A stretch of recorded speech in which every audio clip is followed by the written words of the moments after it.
Estes dias são dias como os dias de Samuel,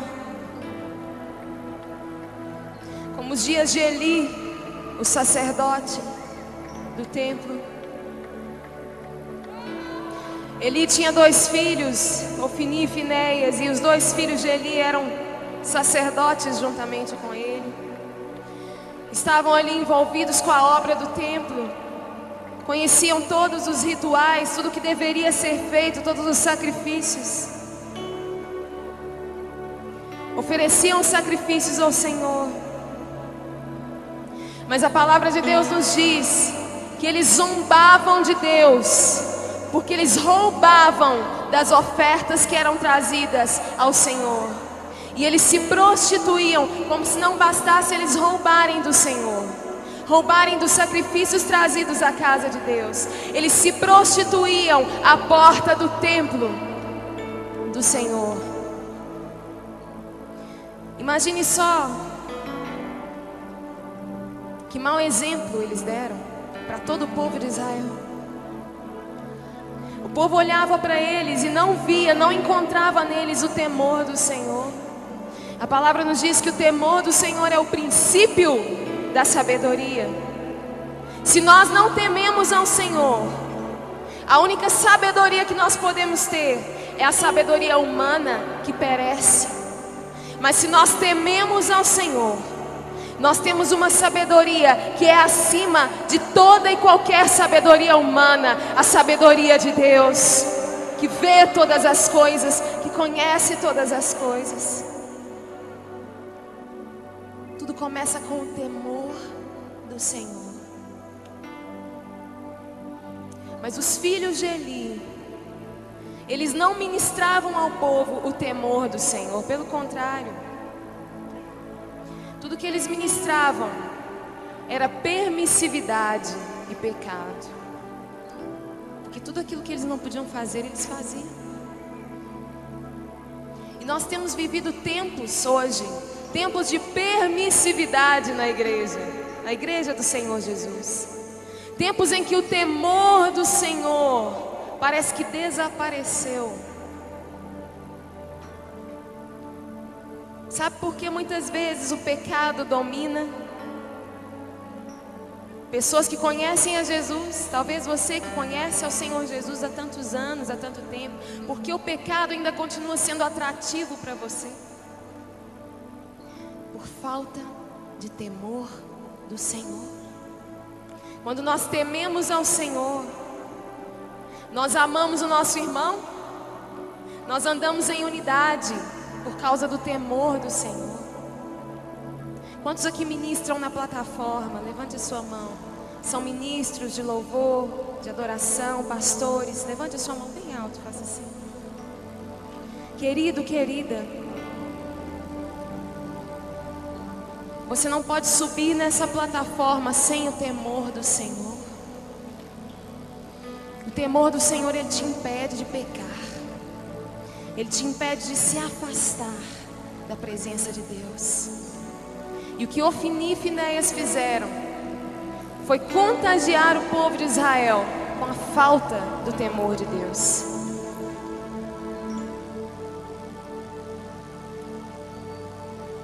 E eu quero ler com você, eu quero que você abra a sua Bíblia em 1 Samuel,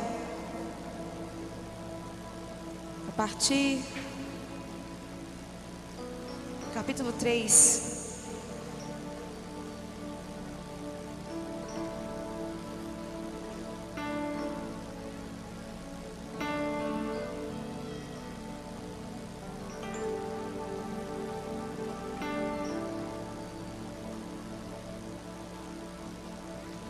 O texto diz assim: e o jovem Samuel servia ao Senhor perante Eli.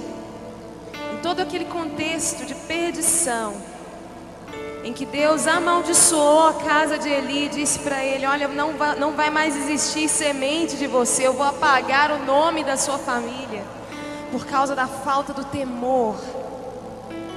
E no meio de todo esse contexto de perdição, o Senhor encontra Samuel. E se nós voltarmos um pouquinho, 1 Samuel capítulo 2, no verso 26, diz assim: E o jovem Samuel ia crescendo e fazia-se agradável, assim para com o Senhor, como também para os homens.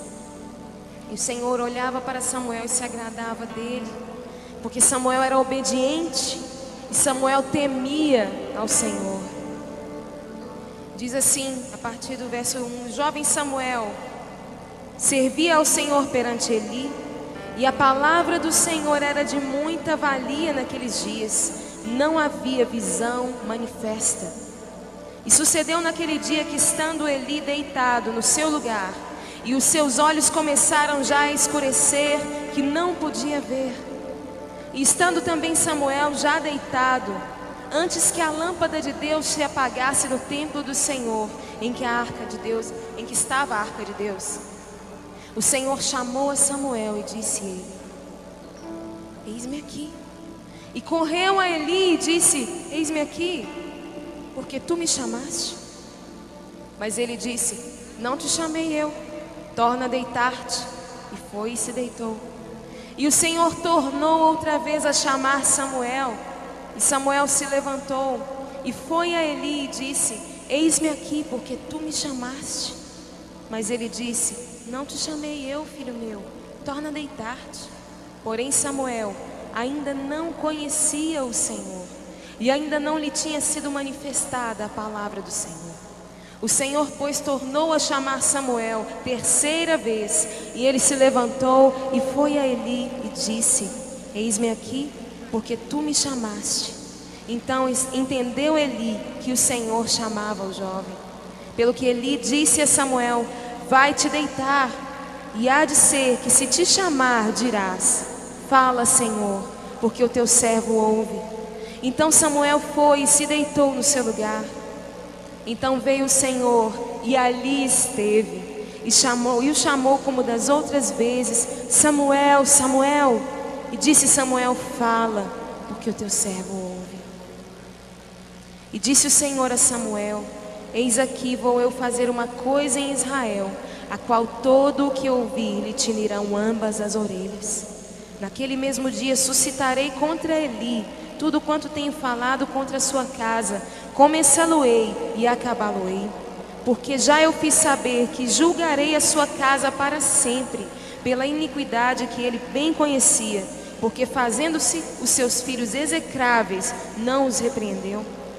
Portanto jurei à casa de Eli, que nunca mais será expiada a iniquidade da casa de Eli com sacrifício, nem com oferta de manjares. Aqui o Senhor chama Samuel, e o Senhor manifesta a Samuel aquilo que ele iria fazer em Israel. Aqueles que estavam no templo eram referências a todo o povo de Israel. E por causa do pecado dos filhos de Eli, o temor do Senhor foi afastado. Nós lemos aqui no verso 1, que a palavra do Senhor era de muita valia naqueles dias. Não havia visão manifesta. A palavra de Deus era muito escassa, diz outra tradução. Por que a palavra de Deus era escassa? Porque aonde existe pecado, Deus não pode falar, não é mesmo? Deus não consegue falar, Ele não consegue falar com alguém se essa pessoa não tem o temor do Senhor. E como o temor do Senhor foi afastado, foi deixado, a palavra do Senhor se tornou escassa. E eu posso ver nestes dias que nós estamos vivendo, que a palavra do Senhor tem sido escassa no nosso meio. Os sacrifícios, assim como naquele tempo, os sacrifícios continuavam sendo feitos. Os filhos de Eli continuavam trabalhando no templo, continuavam fazendo as coisas que eles aprenderam a fazer, as coisas que Deus ordenou que eles fizessem, os rituais que Deus ordenou que eles seguissem. Eles continuavam a fazer essas coisas, mas o seu coração estava longe do Senhor. E muitas vezes nós, nesta geração, nós continuamos com os nossos rituais, continuamos a fazer aquilo que nós achamos que é certo, e deixamos a presença de Deus de lado.